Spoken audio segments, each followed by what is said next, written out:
Y entonces viene bien con lo que pensaba hablar hoy, que es justamente qué cosas pueden a veces trastocar el no darle a la Navidad el sentido que tiene. Y por eso quería hoy, más que nada, hacer algún tipo de referencia a la historia o a las razones. Fíjate si está prendido el micrófono. Este sí. No, el otro. Hola, hola. Hola, hola. ¿Está? Muy bien.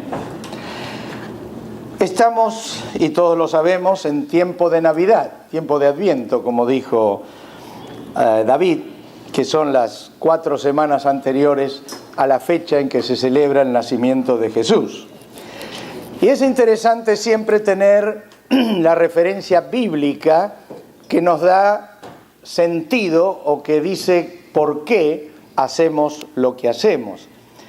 Y creo que todos deberíamos siempre entender que es de una importancia histórica por un lado y por otro lado fortalecedora de la fe, tener escrito el testimonio de aquellos que convivieron con Jesús o lo hicieron con los discípulos de Jesús, el testimonio directo.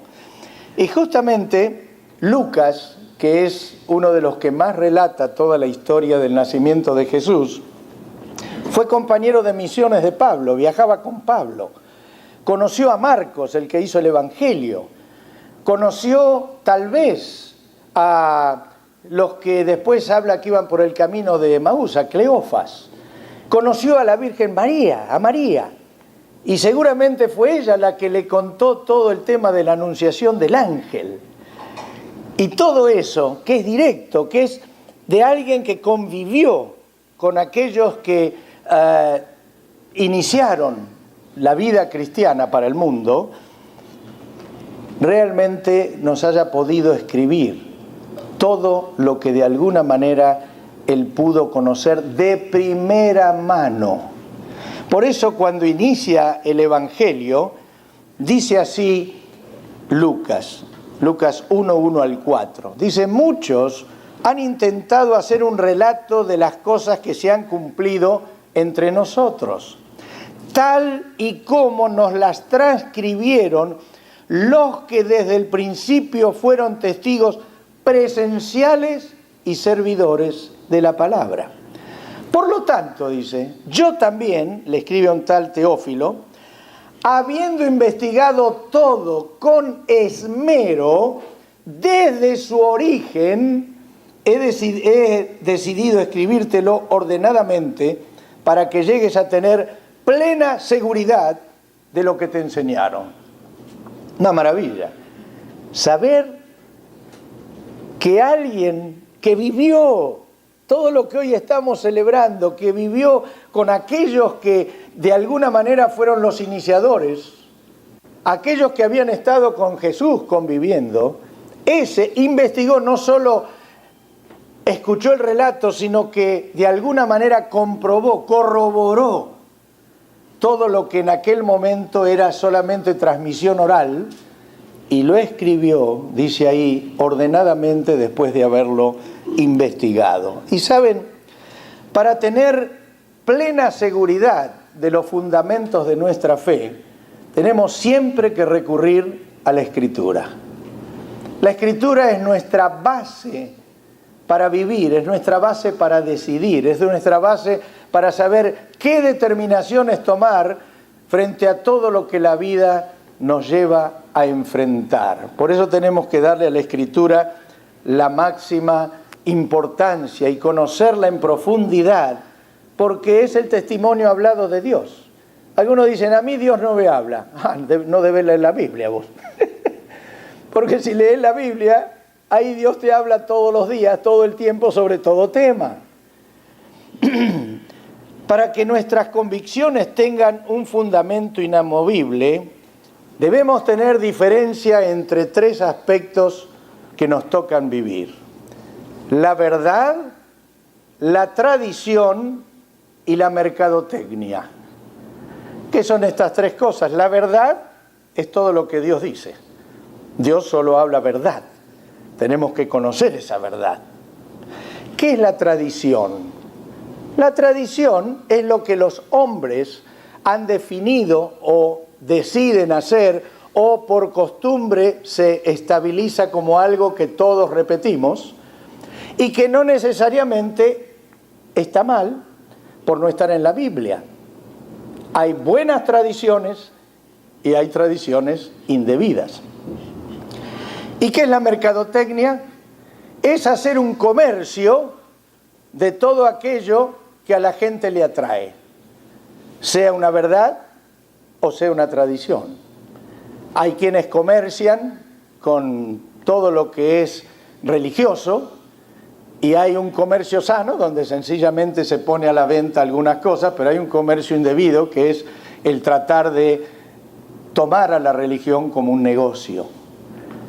Y también algunos simplemente toman la tradición y buscan siempre renovar algún elemento para que cada vez se pueda vender más y puedan ganar más dinero. Y nosotros tenemos que tener claridad, equilibrio en cómo manejar la verdad, la tradición y lo que es comercio. Y creo que esta época, como en otras del año, es tan importante que nosotros tengamos sentido común para que todo esto que enfrentamos diariamente y que nuestros hijos se ven impelidos en ese mercado, no pierdan la verdad y solo practiquen las buenas tradiciones. ¿Se entiende hasta aquí? Les digo algo que a lo mejor a algunos les va a sonar raro. No hay ningún mandato en la Biblia que nos diga que debemos celebrar la Navidad. La Biblia no dice que hay que celebrar la Navidad, en ningún lugar. Ninguno de los apóstoles celebró la Navidad. María no celebró la Navidad. Ninguno intentó en los primeros siglos celebrar la Navidad. Y no estoy diciendo que está mal celebrarla, no se me asusten. Estoy solo diciendo que no es un mandato bíblico. El mandato bíblico que existe sí es de predicar la pasión, muerte y resurrección de Jesús. Es Lucas mismo el que dice con toda claridad: este es mi cuerpo entregado por ustedes, hagan esto en memoria de mí. Es un mandato bíblico. También en 1 Corintios 11:26 Pablo dice: porque cada vez que comen este pan y beben esta copa, proclaman la muerte del Señor hasta que Él venga. Esto es mandato bíblico, esto es algo que no podemos dejar de hacer. Ahora la pregunta es, festejar la Navidad es una tradición humana, es algo que surgió no de la Biblia, sino de los hombres. Y la pregunta es, ¿está bien o está mal? Personalmente para mí está bien, pero ha habido litigios. Ha sido prohibida en algunos lugares cristianos celebrar la Navidad, una cosa que nos suena rarísima. Pero ¿cuál es el punto que estoy tratando de ampliar hoy? De que lo que es mandato bíblico, no hay duda, hay que obedecerlo. Lo que es tradición, tenemos que saber si está bien vivirla, practicarla o no. Particularmente, en mi opinión, está muy bien que celebremos la Navidad. Es una maravilla celebrar el nacimiento de Jesús. Es una muy buena tradición que hacemos muy bien, a mi juicio, en realmente recordarlo. Pero es interesante cómo arrancó Navidad, cómo se definió Navidad. Cuando después de 300 años de ser una religión perseguida, en tiempos del Imperio Romano, Constantino hace un decreto donde detiene la persecución y declara que el cristianismo es la religión oficial del imperio. Allí todos, en la época de que hoy es Navidad, para diciembre, se celebraba al dios del sol, había un culto donde celebraban al dios romano. Y para la iglesia esto era digamos, algo que alejaba a la gente de una celebración sana.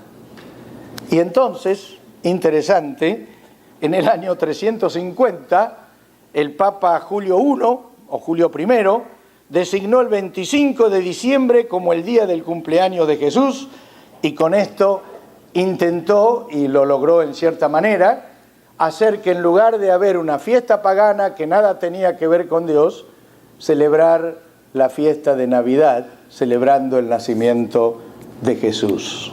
Así nació la celebración de Navidad, y esto fue suplantando gradualmente a todos los demás ritos del imperio pagano, del imperio romano. Ahora hay algo interesante. ¿Celebramos qué cosa el 25 de diciembre? El cumpleaños de Jesús. Pero notablemente Jesús no nació el 25 de diciembre. O sea, lo celebramos en una fecha, su cumpleaños, donde no es su cumpleaños. Ahora ustedes me dirán, ¿cuál es la fecha? Bueno, yo no la conozco, no estuve ahí.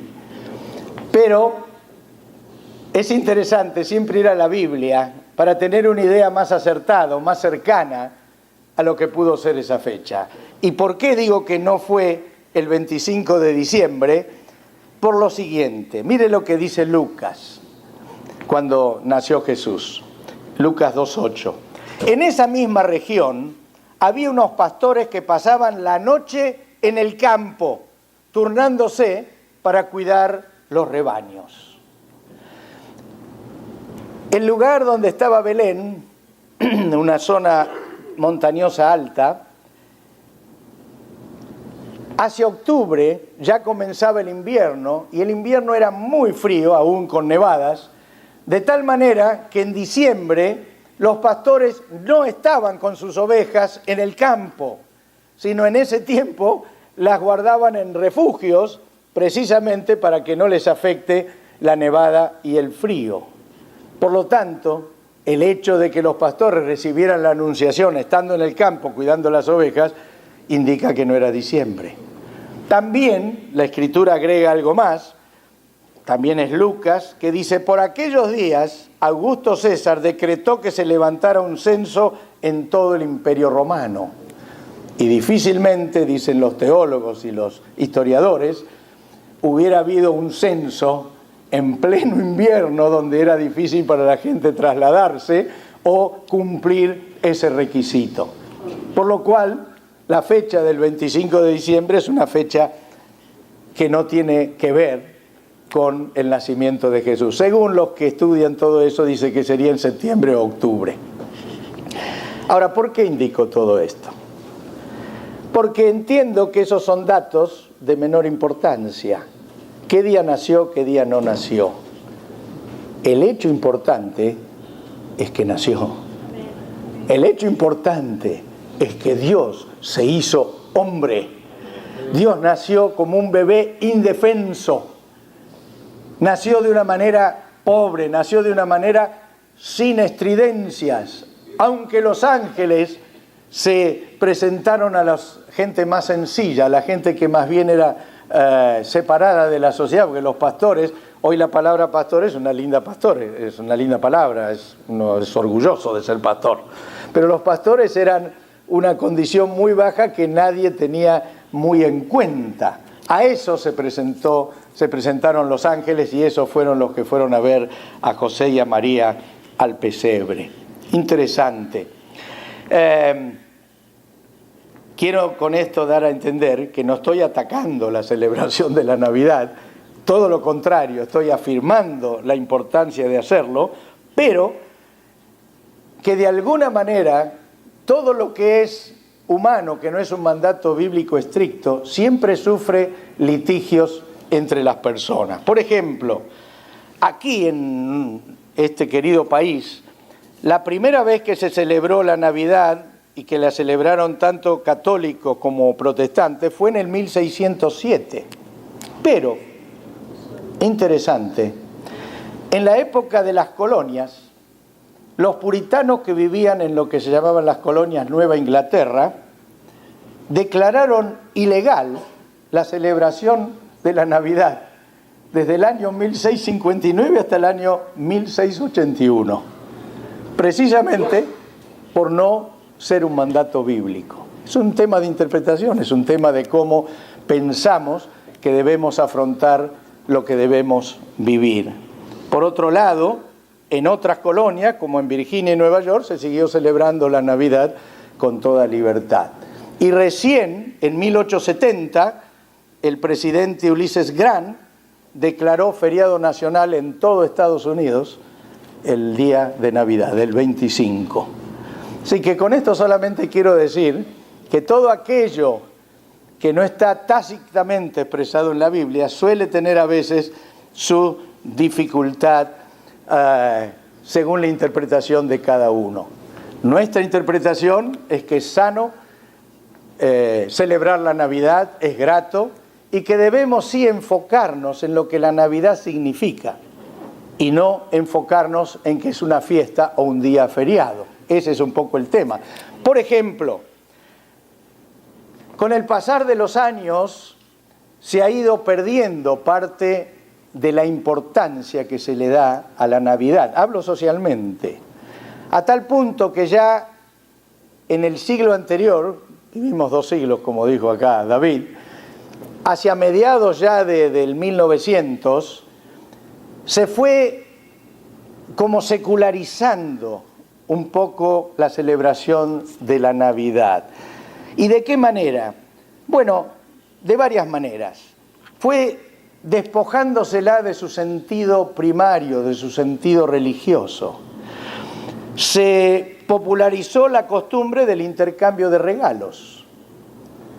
En la Biblia muestra que los reyes llevaron regalos a Jesús, no que intercambiaron regalos. Pero se popularizó el intercambiar regalos.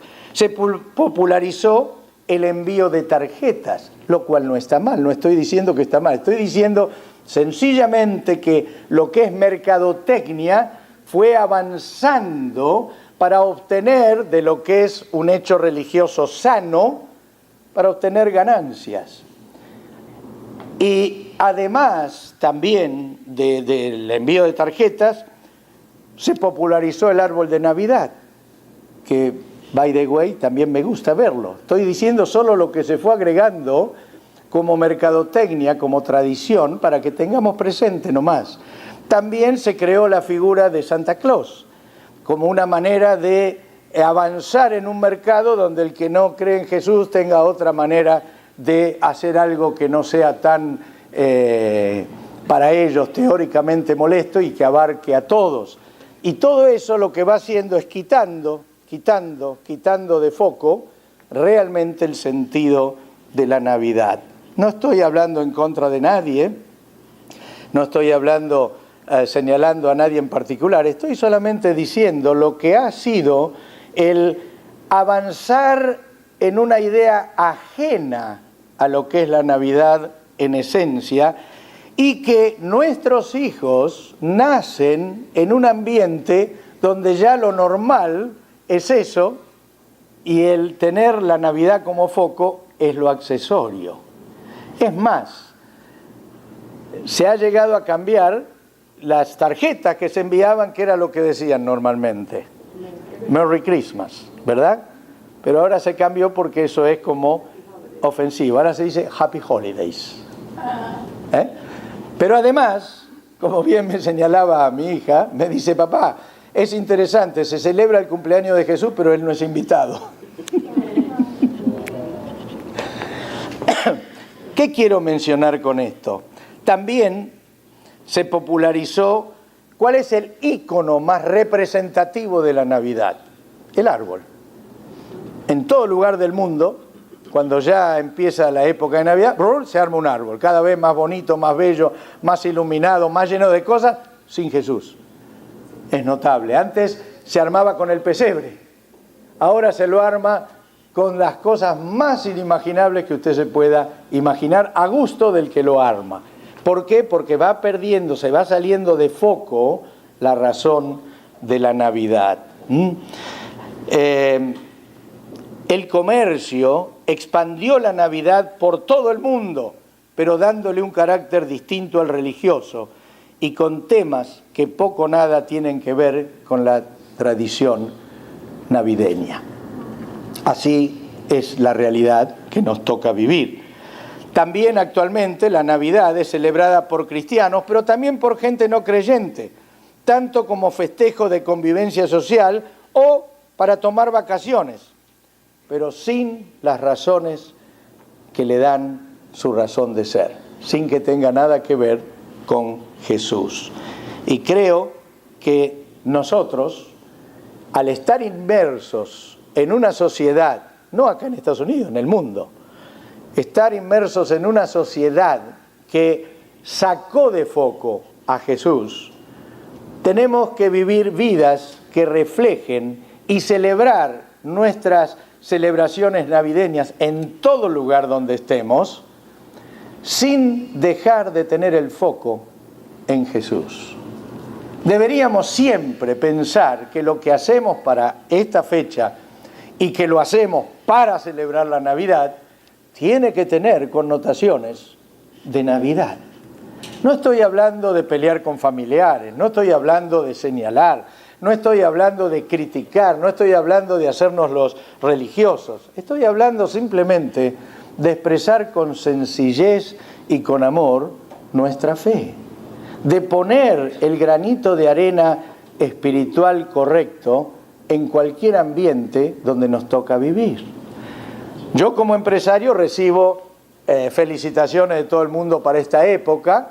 Algunas dicen Feliz Navidad o Feliz Año Nuevo, la mayoría no, pero las que yo mando a todo el mundo, a los presidentes de empresa, a los compañeros de trabajo, en todas yo pongo un pensamiento que corresponde al Señor. A veces es un versículo bíblico que lo adapto para que sea más entendible a la gente. No voy a poner, oh Jehová, tú eres bueno, porque la gente recibe eso y es una cosa que parece un testigo de Jehová. Pongo generalmente una frase bíblica que por supuesto sé que les va a hacer bien, o un pensamiento, y allí les pongo que celebren en familia una Navidad feliz y que cualquiera sea su creencia, eleven los ojos a Dios, de manera que no se sientan atacados ni se sientan de alguna manera señalados, pero sí que reciban un mensaje de parte de Dios. Eso es lo que siempre estoy pensando. Dios les puede hablar y yo tengo que ser el canal, focalizándonos que eso es lo que Dios espera de nosotros. Me hice esta pregunta: ¿qué posición debemos adoptar entre verdad, tradición y mercadotecnia? ¿Qué posición debemos adaptar? ¿Y cómo guiar y educar a nuestros hijos que nacen inmersos en esta cultura? Respiré hondo de felicidad hoy cuando pasé a buscar la llave de la congregación por la casa de una hermana que normalmente decora todo muy lindo. Y dije, uy, yo tengo que hablar de esto, y por ahí me llenó la casa de Santa Claus. Así que fui, y ya cuando llegué, vi en la puerta algo así como decía bendiciones y todo algo armadito muy bonito que representaba el espíritu navideño. Entonces sale una hermana que la recibimos en la congregación por dos razones. La primera, porque es la única cubana que logramos que venga a esta congregación. Sí, yo ya le dije, usted no dé ofrenda, usted tome ofrenda, así se queda, porque en Miami no tener un cubano en la congregación es medio una ofensa, una congregación latina. Pero además hace unas exquisiteces para que se la pierden los que no llegan temprano. Así que salió ella a darme la llave y un paquetito, y yo con el rabillo del ojo miré y había un pesebre enorme. Ay, dije, voy a predicar tranquilo. Porque es difícil predicar cuando alguno de la congregación está en otra zona desde la fe, ¿no? Entonces les digo lo que entiendo que debería ser nuestra actitud frente a esta época, y también nuestra actitud de cómo llevar a nuestros hijos sin crearles un trauma, porque ellos viven permanentemente en ese ambiente. Me decía Isabel que ahora han sacado una especie de Pokémon o algo así, un bichito, que lo ponen para que diga si el chico se porta bien o mal, y entonces le trae o no regalos, y que lo ponen en el baño, en la escuela, en cada aula hay uno y todo lo demás. Eso es mercadotecnia, ¿no? Pero además, los chicos viven eso y el chico no está pensando, ay, no están promoviendo a Jesús. El chico va y le encanta a lo mejor eso y lo quiere, como también quiere tantas otras cosas que se ofrecen o ve que todo el mundo recibe regalos. Y nosotros vivimos inmersos en una cultura que arrastra, no pregunta. Entonces, ¿cómo logramos de alguna manera tener un equilibrio? No vivir como alguien que vive en una cueva ajeno a todo eso, pero por otro lado, tener bien claro nuestros fundamentos y lo que debemos hacer. Puse algunas cositas simplemente para iniciar el tema. Primero, por supuesto, lo que es mandato bíblico no admite discusión alguna, solo corresponde obedecerlo. O sea, si algo en la Biblia dice que algo está bien, hay que vivirlo así. Si dice que está mal, hay que dejar de hacerlo. Eso no tiene ningún tipo de equilibrio que tenemos que tener. Es sí y amén. Pero cuando practicamos alguna tradición, lo primero que debemos asegurarnos es que no contradice ningún mandato bíblico específico. En la Biblia, ¿ustedes encontraron que dice que no se puede fumar? Entonces, ¿qué hace? ¿Se puede fumar? Mejor no. Se puede, pero no hace bien. No todo, dice, todo me es lícito, pero no todo me conviene. Entonces, obviamente, el mandato bíblico es tener buena salud, el mandato bíblico es vivir santamente, es vivir sanamente. Y entonces, aunque no dice que no podemos fumar, obviamente cuidamos nuestra salud y no lo hacemos. Siempre que debemos participar de cualquier evento, de cualquier orden, no estoy hablando solo en Navidad, tenemos que ver si todo lo que en ese evento se hace es algo aceptado por Dios. Les contaba el otro día unos hermanos que cuando se inauguró acá una empresa donde yo trabajé, el dueño siempre traía a un grupo de chicas brasileras que... Y poca ropa. Bueno, casi nada, por decir. Apenitas, alguito de ropa. Era una batucada, ¿no? Insinuación de ropa. Era una insinuación de ropa, así uno tenía que tratar de ver si la tenían. Y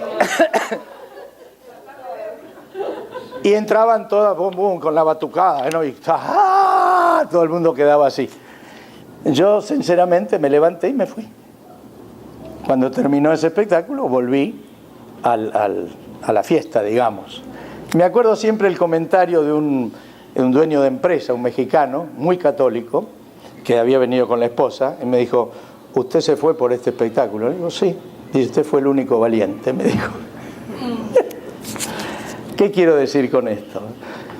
Yo no tenía autoridad para clausurar la fiesta, no fui el que decidió qué es lo que se iba a hacer, era invitado principal, no sabía que esto iba a ser así, pero en el momento que ocurrió, yo no puedo participar de algo que la Biblia indica claramente que me hace perder la santidad. Entonces, no podemos hacer una lista de lo que está prohibido y lo que no está prohibido, pero podemos tener una conciencia realmente inspirada en el Espíritu Santo, una conciencia que nos dice con claridad, que el Espíritu Santo nos habla con claridad cuando algo no está funcionando como Dios espera. Por eso digo que cuando practicamos alguna tradición, debemos asegurarnos que no contradice un mandato bíblico ni está en oposición de nuestra fe. Me acuerdo una vez viajando por Europa con un grupo de empresarios también, nos habían invitado a visitar la Fiat, y entonces dijeron, esta noche es noche de bacanal romano. Y entonces a todos nos dieron una toga para que nos pongamos la toga sin nada abajo. Y que vayamos, y me dijeron, y te vamos a tocar la puerta hasta que salgas. Obviamente yo no salí, no fui. Y tocaron la puerta. Ahora, yo no siento ninguna vergüenza por hacer eso. No siento nada que me diga, ay, lo que... No, Estoy entendiendo que eso es una basura en la que yo no puedo participar. Después vi las fotos, primero quedaban ridículos. ¿Se imagina usted, hombre grande, pata peluda, sin zapato, con esa toga ahí? Era una cosa, pero para la risa directamente. Y había el baile de los 7 velos, la danza y todo eso, era todo como un bacanal romano. Yo dije, Señor, gracias, ¿de qué me libraste? ¿Qué quiero decir? Vuelvo a insistir. Esto me pasó a mí. Hay otras cosas tan distintas a esas que pueden ocurrir y que no podemos hacer una lista, pero sí podemos decidir si participamos o no en la práctica de tradiciones sociales. Esa participación tiene que estar pasando por nuestra conciencia. Si yo voy a un lugar, fuimos ahora, tuvimos 2 días en Ensenada, nos llevaron como a 4 viñedos y en cada viñedo había que probar como 5 vinos diferentes. Si yo llego a tomar en la primera solo esos vinos, me tienen que sacar cantando corito entre todos. Pero en 4. Y después la cena nos pusieron 5 vasos. Para colmo la comida era horrible, la comida, ¿cómo es que se llama? Gourmet, que es bellísima, es para la foto, pero no comes nada. O sea que encima te quedas con hambre. Todo muy bonito, explicaban, esto tiene, y de toda una explicación de ese poquitito que estaba ahí. Y yo digo, todo esto está acá en esa explicación. Bueno, pero no tomamos todo lo que estaba claro. No era un mal ambiente, no era un ambiente indebido ni nada, por eso no nos fuimos. Pero sencillamente nos limitamos a participar en lo que corresponde participar. Por eso también nuestra conciencia tiene que estar formada en la fe cristiana. Una vez se ve a alguno y dice, ¿pero qué tiene de malo? El problema que tiene de malo es que vos no tenés nada del Señor en tu corazón, me parece. No es el problema que tenga de malo. Es que no te das cuenta que estás viviendo a veces metido en el medio de un lugar que no te corresponde y no te das cuenta ni te molesta porque evidentemente no has progresado en conocer al Señor profundamente. Porque cuando uno está cercano al Señor es como que tiene un radar, una antena. Y ya cuando está llegando a un lugar uno es como que siente el ambiente. Siente el ambiente. Algunos me han dicho que han ido a una bailanta, ¿no? Dice, ¿qué tiene de malo bailar? Yo no estoy hablando ahora, hoy no voy a entrar en ese tema, si está bien, está mal, pero hay ambientes llenos de todo lo que es peor en la vida espiritual. Y la gente va y no siente nada. Digo, el problema no es el ambiente. El problema sos vos, que no has llegado a afianzar tu fe en el Señor. Por eso digo que nuestra conciencia tiene que estar formada en la fe cristiana y tenemos que formar en la fe cristiana a nuestros hijos. Miren, cuando desde niño alguien es formado, me contaba Juan Carlos el otro día que un chiquito que está en la congregación, no sé si tiene 4 o 5 años, escuchando algunas cosas de la radio que no eran muy buenas, le dijo al papá, ¿por qué no sacan eso? Eso no es de Dios. Y uno dice, ¿de dónde sacó este chiquitito que hace poquito que viene a la congregación, que eso no es de Dios? ¡Ja! El Señor está trabajando. Y ojalá todos los padres trabajáramos con nuestros hijos de tal manera que sin hacerlos personas que no puedan vivir en una sociedad tan difícil o tan multifacética, tengan en claro los valores, los principios del reino de Dios. Cuando practicamos una tradición, debemos hacerlo sin dejar de mostrar lo que somos y lo que creemos. Esta es una época de almuerzos de las compañías, almuerzos de los empleos, almuerzos de los amigos, y todo eso está muy bien.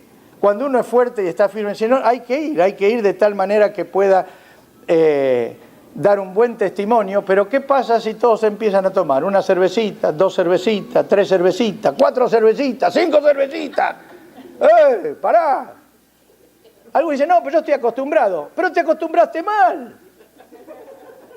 Porque el hecho que estés acostumbrado no te justifica. El hecho que vos necesites 10 cervezas para ponerte loco no significa que está bien tomar más de 2. Me acuerdo siempre de uno que me decía, no, yo tomo un litrito de vino nomás. Digo, ¿un litrito? Digo, yo tomo media copa y ya canto coritos. Y vos lo decís como que un litrito. ¿Se dan cuenta hasta dónde tenemos que ir creciendo nuestra conciencia? Y podemos ir a un lugar, podemos estar, podemos participar, hasta donde no comprometa nuestra fe ni nuestra santidad. Y tenemos que tener la suficiente fuerza de que si se pasa la línea, si hay algo que excede lo que podemos aceptar como prudente, tenemos que, con mucha gracia, irnos. Algunos lo harán de una forma abrupta, otros dirán, mira, tengo que irme de una manera que no afecte al resto, pero lo que no podemos ver afectada es nuestra santidad o nuestra convicción de que el Señor tiene que estar presente en todo lugar donde nosotros vamos. ¿Amén? Amén chiquitito, pero no importa, le estoy diciendo la verdad.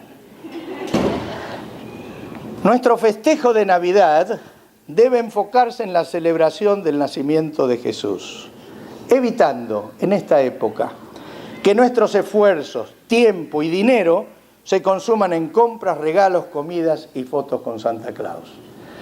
No estoy diciendo que está mal comprar regalos, no estoy diciendo que está mal regalar, no estoy diciendo que está mal alguna fotito ahí de paso, pero a veces veo cristianos que hacen colas, horas, para que su chico se saque una fotito con el Santa.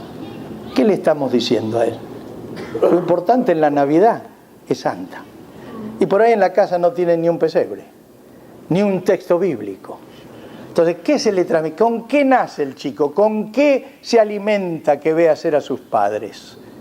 Con algo que no tiene nada que ver con la Navidad, pero sí tiene que ver con el mercadeo, con el comercio. Yo sé que a veces es un poquito duro esto, pero creo que es interesante y hace bien a las familias celebrar el nacimiento de Jesús. Es una sana tradición, celebrar el nacimiento de Jesús. Hace bien a la familia celebrar en la iglesia y en el hogar la Navidad, recordando todos los acontecimientos bíblicos que fueron de ese tiempo. Hace bien, es bueno, es necesario. Hace bien a la familia engalanar el hogar con adornos navideños. Al que le guste el arbolito, creo que no está mal. Yo prefiero solo tener el pesebre, o por lo menos nunca dejar el árbol solo sin el pesebre, porque el árbol es un ícono que representa la Navidad, pero el pesebre es lo real que ocurrió. Entonces, que es bueno que los chicos, si bien ven ese ícono de Navidad, no dejen de ver la razón de la Navidad, que es el nacimiento de Jesús. Creo que hace bien a la familia bendecir y recibir a los solos que no tienen dónde pasar la Navidad y poder integrarlos a la mesa familiar. Siempre me acuerdo cuando nuestros hijos eran chicos, el 8 de diciembre era feriado en nuestro país. Entonces, ¿qué hacía? El 8 de diciembre, día feriado, ese era el día de armar el arbolito, armar el pesebre, poner todos los adornos en la casa, las lucecitas, era día de fiesta. Y todo eso duraba hasta el 6 de enero, que después de pasar los Reyes desarmábamos todo. Era una tradición familiar, pero una tradición que estaba enfocada en el nacimiento de Jesús. Había adornos, sí, pero había también todo aquello que simbolizaba la Navidad. Arbolito y pesebre no son mandatos bíblicos, sino tradiciones, pero bien enfocadas pueden hacer bien a nuestra familia. Creo que en lo que respecta a mi hogar, yo no me sentiría muy cómodo de integrar en él a Santa Claus, porque lo entiendo que es mercadotecnia, ni nada nuevo que aparezca que reemplace a Santa Claus y siga desenfocándonos de Jesús. ¿Qué mensaje de nuestra parte reciben nuestros hijos en la Navidad?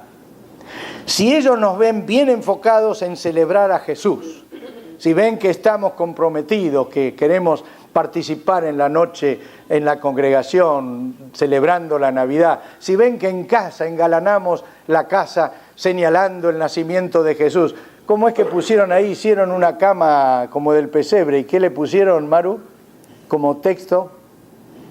En el No, en la cama, ¿cómo era? King's size bed, o sea, la cama del rey. En vez de poner el tamaño de la cama, como se pone acá, Queen, ¿okay? Pusieron King size bed y era hecho el pesebre. Es con humor, con armonía, pero los chicos aprenden que el Señor es el rey, es el que está realmente al mando. Si los chicos también, nuestra cena de Navidad está libre de glotonerías y de beber en exceso, van a ver una cena linda, con cosas ricas, pero sin excesos, como debe ser entre aquellos que aman al Señor. Si se desarrolla esa cena en un clima de gratitud al Señor, si se menciona en algún momento qué importante es reconocer que Jesús ha nacido en medio nuestro, si se les explica por qué no le damos prioridad a todo lo que la mercadotecnia ofrece y lo hacemos no en un clima de condena o de señalarlo, sino sencillamente mostrándoles la diferencia entre verdad y mercado, entre verdad y tradición, nuestros hijos van a crecer en un mundo muy multiforme, pero van a tener muy claro que se tienen que enfocar en la Navidad. Termino solamente animándoles, hermanos, a celebrar la Navidad con conciencia cristiana y hacerlo de tal modo que alegremos el corazón de Dios y enseñemos bien a nuestros hijos. 1 Corintios 10:31 dice, en conclusión, ya sea que coman o beban o hagan cualquier otra cosa, háganlo todo para la gloria de Dios. Amén. Dios les bendiga.